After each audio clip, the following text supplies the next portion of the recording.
Okay, so I'm just going to do a little bit of a review on the three levels of the soul. So we have the natural soul, the living soul, and the rational soul. The natural soul that we call the nefesh hativit, or the vegetative soul, which is called the nefesh somachat. It's the raw bioenergy that impels the physical expansion and growth. And this soul is the one that is found in all of animate reality, whether it's a blade of grass or a mighty beast. It is called also the nefesh hazana. It's the nutritive energy that's assisting and securing sustenance for the life form. It's the energy that's responsible for the vital functions of the body, for blood circulation, for breathing, for growing, for remaining healthy. And so that's why it makes sense that it's going to fall under these categories called the nefesh hativis, the natural soul, or the vegetative soul, or the nutritive soul. The next more, let's say, deeper level of the soul is the nefesh chiyunit, which is the living soul. It's also sometimes called the nefesh bahamit, which is the animal soul, or my favorite term to call it is the nefesh margeshet, the sensitive soul. The sensitive soul is the dynamic energy that doesn't just grow upwards while staying in one place like a plant, like let's say the vegetative soul, but it also roams outwards. It roams far and wide. The soul impels us to move about and to distance ourselves from the root of the generative origin. It's the soul's energy that human beings share with the entire zoological kingdom. What it represents is the animal within. So often, perhaps in the past, we've referred to it only in the negative, but it's not necessarily just negative. There's negative elements because animals are impulsive. So there's an impulsive element to it. But it's not just negative. There's a lot more to it. It's a living soul. It's a sensitive soul. It has feelings. It has emotions. The only thing it doesn't have is the ability to hone those emotions, the ability to guide those emotions. So anyone who uses their living, sensitive animal soul to guide their lives, they're going to be emotionally all over the place. And we could reduce ourselves. And again, I'm using this in a negative connotation because there's better things that we can do. That's why it's negative. But we could, as human beings, reduce ourselves to the animal kingdom. And as a result of being part of the animal kingdom, we could be animals. There are some people, and I'm sure you can think in your head, unfortunately, we're not making judgments of people in our lives. It's the day after Yom Kippur. We shouldn't make judgments on people already. But there's people that we know who make the choice, whether purposefully or passively, to live as animals.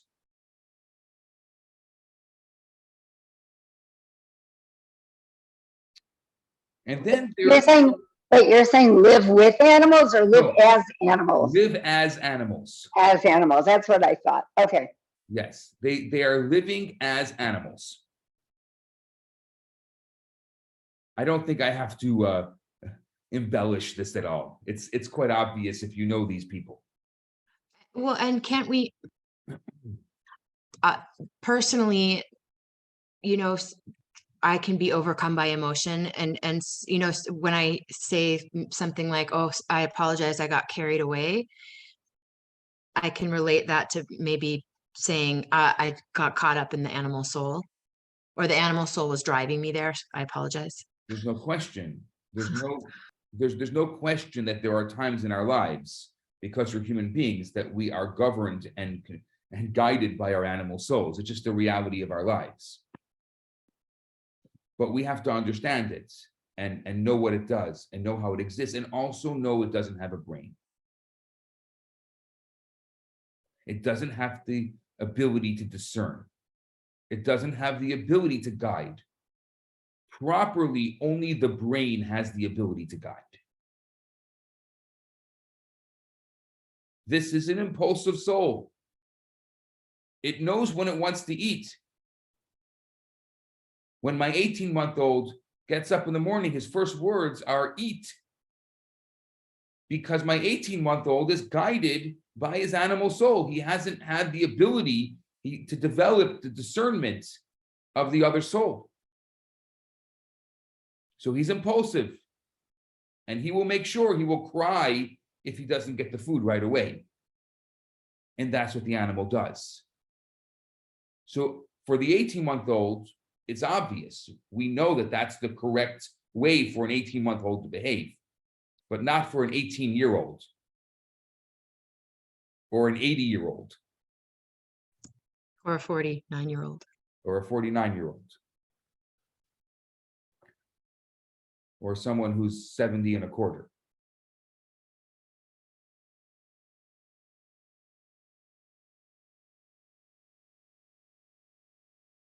Then we have the deepest, the highest expression. We call it the nefesh maskelet, the rational soul. The rational soul has the power of reasoning. This is the objective property within the self. It's the inner voice that seeks honesty, that seeks truth, that seeks more from life than just a good meal or a bed. It also craves more than what's offered from our immediate surroundings. Essentially, this soul seeks transcendence.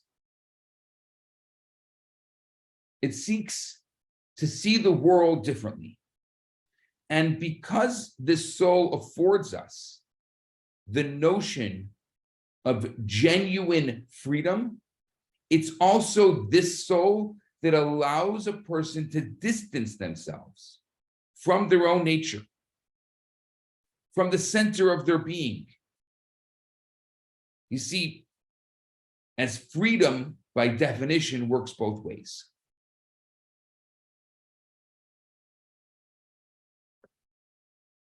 So we can also, through reasoning, lose ourselves. So it sounds different than the more animal soul or the sensitive soul. It sounds more positive. Oh, this is the power of reasoning. This is the power of free choice. But it also has the ability to turn us into a shell of a human being. We can become so transcendent that we lose ourselves in the process. Because at the end of the day, if God wanted us to be the angels, if God wanted us to be only transcendent, God would have made us angels. But the fact that we are in a body, the fact that we are here in this world, it means that we are here to do the work here. Our job in this world is not to go find a mountain and meditate somewhere. Meditation is wonderful, but we shouldn't spend our whole day meditating.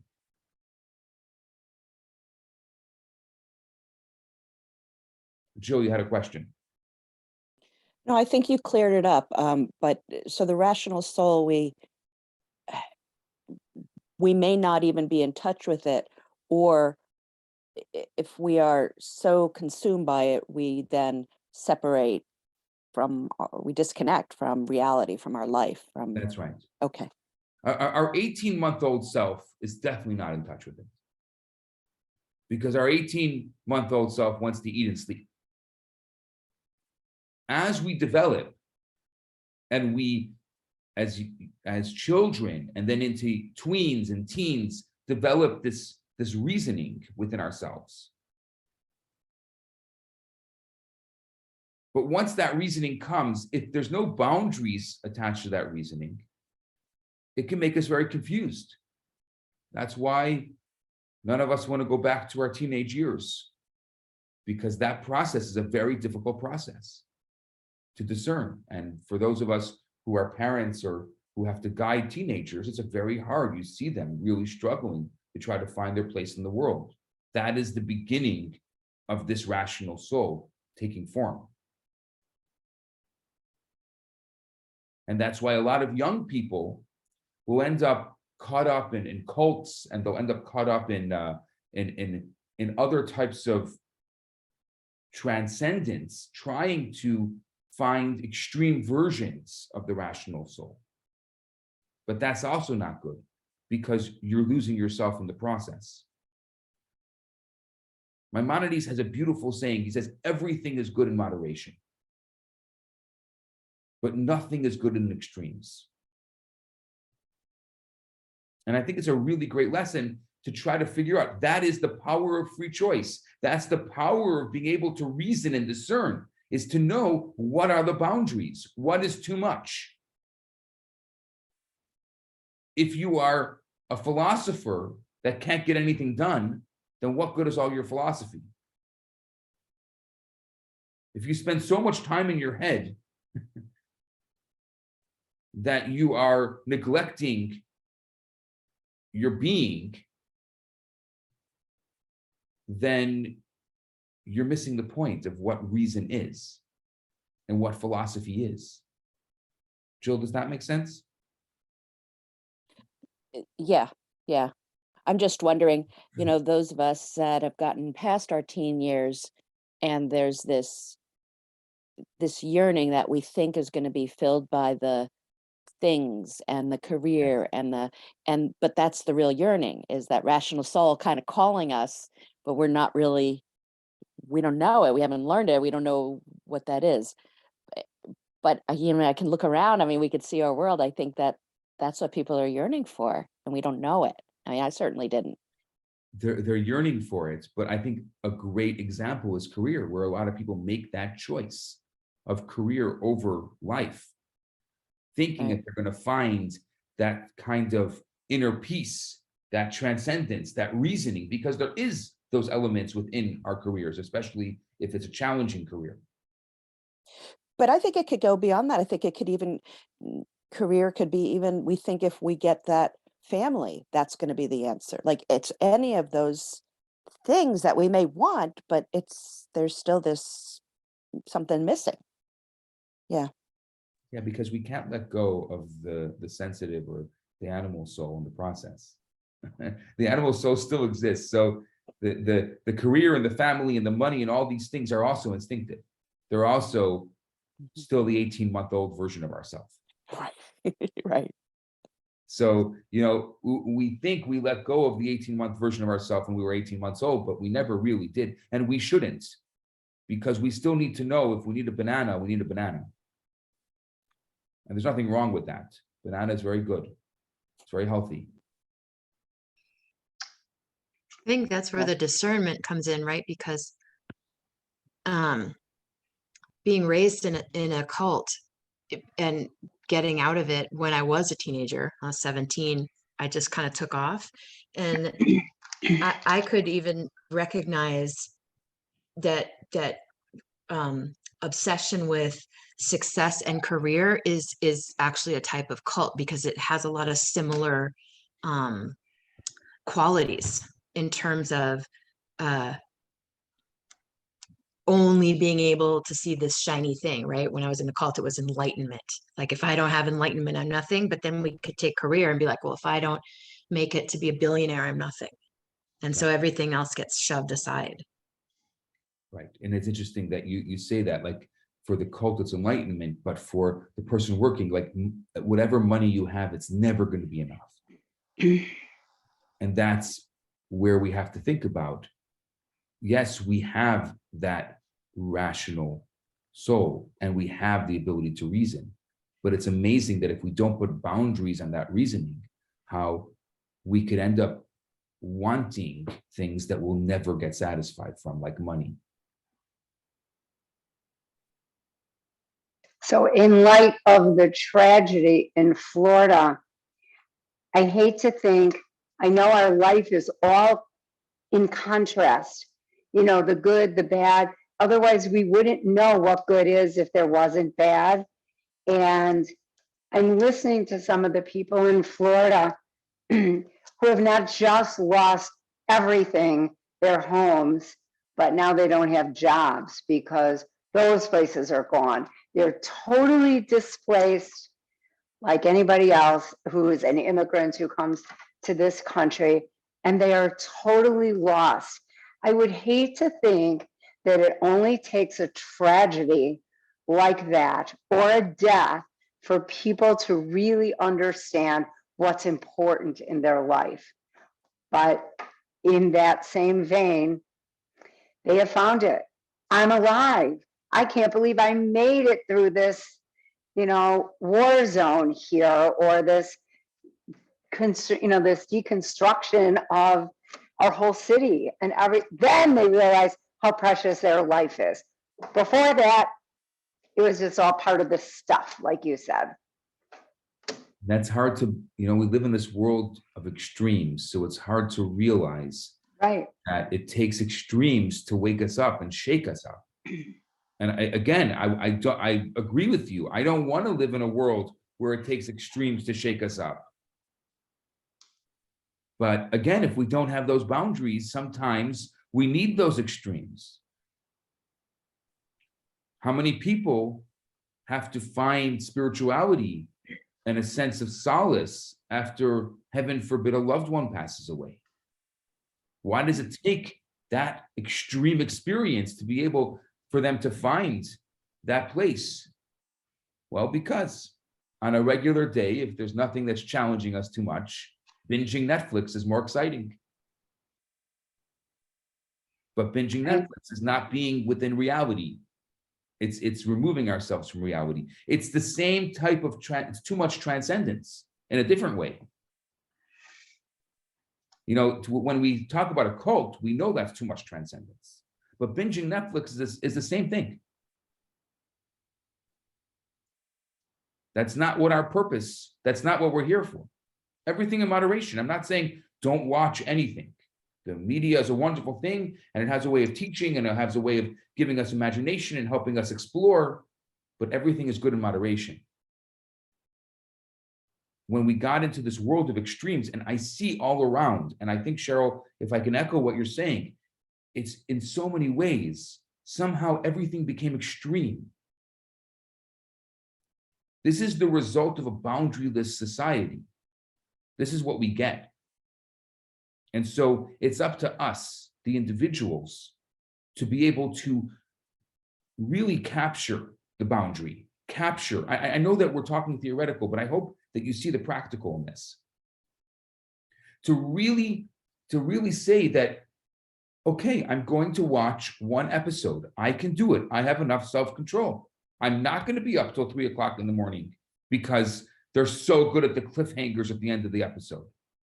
I'll just have to wait to find out what happens. It will be there. That's the joy of my Netflix subscription. It will be there anytime I want it. I don't have to watch it all now. And learning to be able to have that kind of self-control is an amazing, amazing thing that unfortunately there aren't so many methods or methodologies in our world that are encouraging that. Everything else encouraging rabbit holes. One video on YouTube was leading to the next one, more extreme, just to keep you on that site. I spoke about TikTok on Yom Kippur, and I was doing some research. The average TikTok user, I don't have TikTok. I'm no problem with social media, but I have a limit to my social media, and I don't have TikTok. But the average TikTok user spends 24 hours a month on TikTok. 1 full day a month on TikTok. That's how addictive it is. Could you imagine one full day, 12 days of your year, which means it's unbelievable, 24 hours a month. It sounds like nothing. What? There's 30 days. Yeah. If Facebook's taking up one day and TikTok's taking up one day and Instagram's taking up one day, you still have to sleep in the middle somewhere and maybe work and maybe do other things. And who knows, these people with the video games, how many days those are taking up. We live in a world of extremes. We live in a world of which the media has caused us, because they want us to stay on their platforms. They have caused us to live in a world of extremes. And because we give into it, because of whatever the dopamine and the addiction element of it,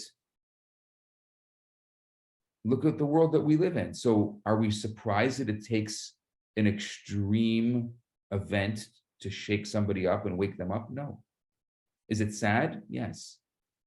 Can we do something about it? Yes.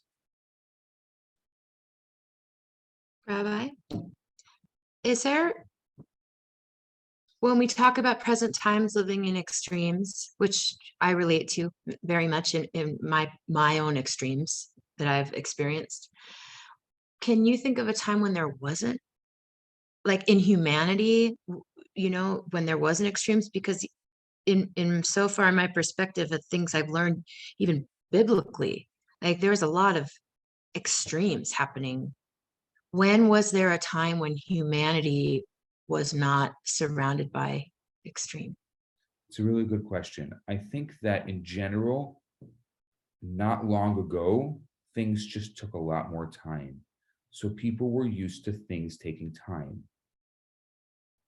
I mean, think of that person who has to wait to find out if they're going to be able to get on the boat to come to America. That didn't happen in a minute. That happened over a number of weeks or maybe even a number of months. People were used to waiting. Things weren't instant. The instant gratification was much less. By nature, our animal soul is going to crave instant gratification, obviously. But it wasn't there in the way that it is now. So I didn't live through that time. I mean, I maybe lived a little bit through that time, but not enough through that time to be able to say that. But I do believe, based on my knowledge of those times and the people I've spoken to who did live through those times, is that things just were much slower and people were used to waiting. And so as a result, they had a lot more time to be able to process things and work through things. I was talking about Yom Kippur and I was telling everyone, look, I was saying this in the beginning of Kol Nidre, that you have an opportunity now. You took off the time from work or from school or from wherever you took off. You could just spend the day sleeping, which a lot of people do because they're fasting, they just spend the day sleeping. Or you can say, look, how often do I have a time to reflect? How often do I have a time to put away all my technology and just like think about my life? Think about what I want. Am I living the life that I'm supposed to live? I mean, again, I'm preaching to the choir here because that's the way we all think. But not everyone has that ability to think that way. So many people are living such fast-paced lives today that there's no time. Ask them, when was the last time you stopped and reflected? What? I don't know. Reflect on what? There's too much grabbing at my attention all day. If I don't answer a text within 30 seconds of receiving it, I mean, the whole world's going to end. How can I reflect? And so I find that Yom Kippur has, and these types of days in our lives have a newfound beauty that didn't exist before. The ability to just stop and realize that it's not instant gratification. You're not eating for 25 hours. So in hour one, I can't make the 25 hours go faster. So either you can go into your machzor, that your book that you're using on Yom Kippur, and you can put little tabs. And the first tab says 25 hours to food, And the next tab says 22 hours to food. And the next tab says 17, 14, 13, 12, 10, 2. So that way you can look forward to your food. Or you can say, the whole point of this day is to remove myself from the food. It doesn't matter. We're not going to make it go faster. So as a result, it's an opportunity to be, to reflect, to exist, to live in a different plane, to not worry about the everyday for a minute. Maybe we'll get into a creative state because of that.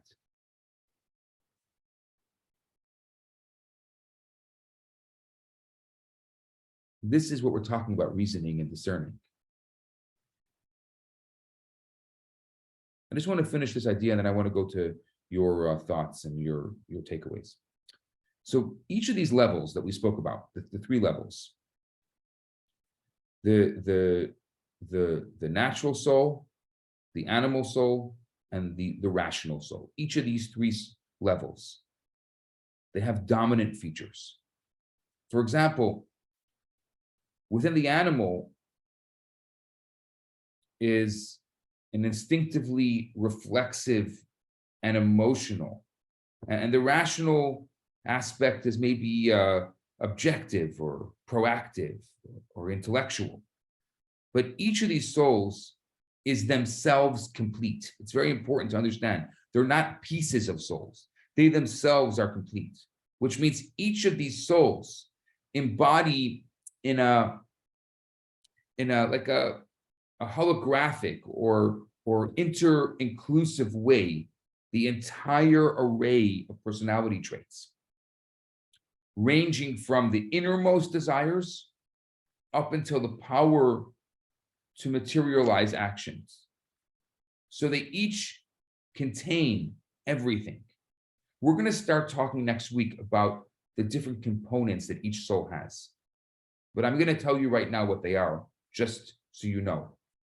There's 4 components that each soul has. And I'm just going to give you the 4 words. And I want you to meditate on these words over the next week. That is, ratzon, will, seichel, intellect, midot, emotions, and maaseh, actions. Each of these souls have will, have intellect, have emotion, and have action. Now, I want you to think about the 3 levels of the soul: the natural soul, the living soul, and the rational soul, and how these 4 components feed into each of these elements of your life. We're going to decompartmentalize our souls over the next few weeks.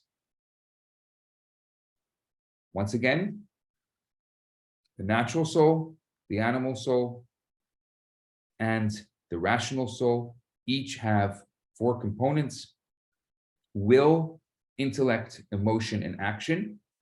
And next week, we're going to do a deep dive on those 4 things. Now, what are your takeaways? Let's start off with Cheryl. How about you? Maybe you can pass it on. Oh, I'm so confused. I have a question first, because otherwise my whole nugget is nothing. Do we go from one soul to another with our age and experience? You're not locked into one of those 3 souls, are you? Forever? By choice. Age and experience is not going to make it happen. It's choice that's going to make it happen. It's discernment. It's reasoning that'll make it happen. Naturally, we're all a bunch of 18-month-olds. Everything else takes work. Okay. I thank you for that. Thank you for the answer to some of my angel questions. I will wait till you get more on that, because I'm curious about the names that we know, like Michael and Raphael and the Ninja Turtle people. Are they somewhere in the Bible? Is that Christianity stuff? And I will save that for another time when you can answer about angels. Jill, what do you have? What's your nugget? I just laugh at it's so funny what you said. So I just am thinking about being aware of what soul we're coming from, like in everything we do in our everyday life. Where are we coming from? Which soul, or is it a combination of them? I'm so excited about next, getting into the four components of that. But one of the things I wondered, that because we all know people and some people in our life that they're just in their animal soul. There's not any awareness, curiosity about, the rational soul. And so it's been challenging. It's challenging to interact because they want to pull me to their level, and it's challenging. So that's what's come up for me in this, and where am I coming from and how to interact with others. So thanks. We will go on. Ilana, sorry, I cut myself off. Yeah, I don't know. I'm kind of also kind of harping back to the talk you gave on forgiveness. And I thought it was really, really smart that you gave us those tools about forgiveness. And that resonated with me, and somehow that speaks to the intellectual or the rational, and not just being reactive, but really, thinking about what's important and how to move forward and forgive. Like, I find it all kind of comes together quite a bit. And I also am holding on to what, you said, Maimonides said that everything is good in moderation. So that's where my head is. Thank you. Let's go to Jill. We'll go to Chava.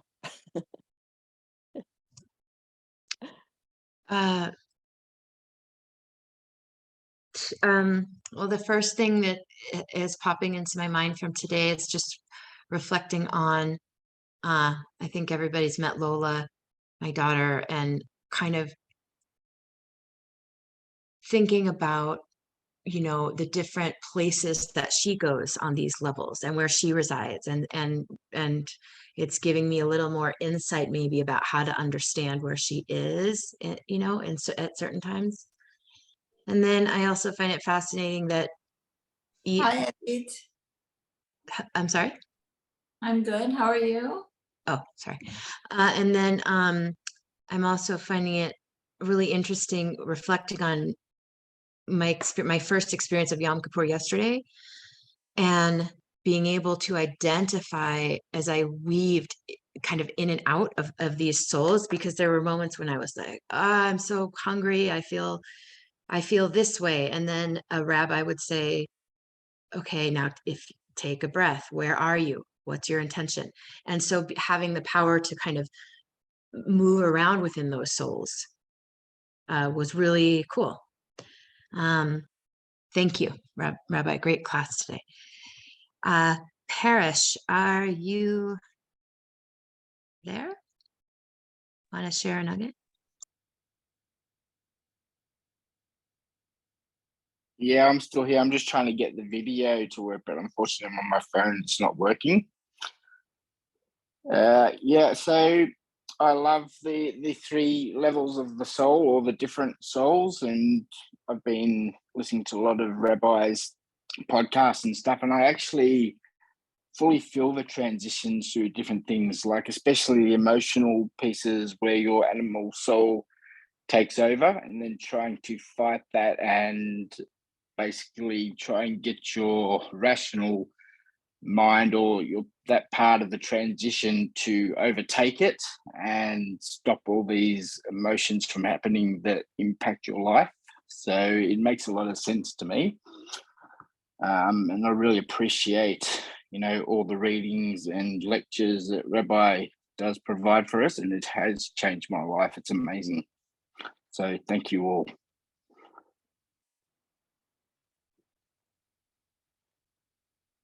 you want to pass it on? I think you have. Yeah, sorry. Tommy and sorry. you have Julian. Sorry, who have I got there left? I think you have Fami left, I think, and then Julian. Okay, yeah, Fami, I'll pass it on to you. Good morning. So, Shra Tova, everyone. So, I actually, this is an amazing class. Why? There is a French doctor called André Gernez. He won the Academy of Science in France because of stem cells research. So, and what he explained very well, and you can look at the video, they're French, but is the intelligent design. It's like, for example, if you look at the bird, in order for the bird to fly, it needs certain speed for its wings, so this kind of things, like that things can evolve incrementally, it's wrong. It's like someone smart have designed it this way. So if we take this and the same thinking, it applies beautifully to what you said, Rabbi, like for the animal soul, we must have animal souls, everyone. For example, suppose like it's our teeth, we lose our teeth, or something, or like this animal soul disappear. Then how can we raise our children? It's impossible. So the fact that it is in us, it is a proof that of an intelligent design, because like if they are not there, we cannot take care of kids, because like as you said, kids have this like a component which is very high. Suppose we don't have it or it disappear, how can we take care of our kids anyway? So it's a proof that like God, when he designed these things, he put everything together, not like and in advance, not like one by one or something, or evolution.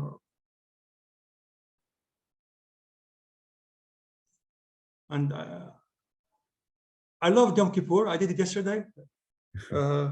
So fasting was easy for me, I'm used to that. It's beautiful, actually. Okay, so who is left?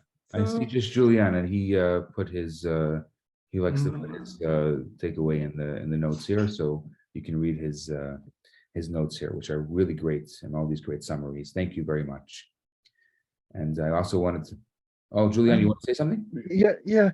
So I've set up a machine from a few months ago. I didn't get around to, so hopefully the connection doesn't go funny while I speak.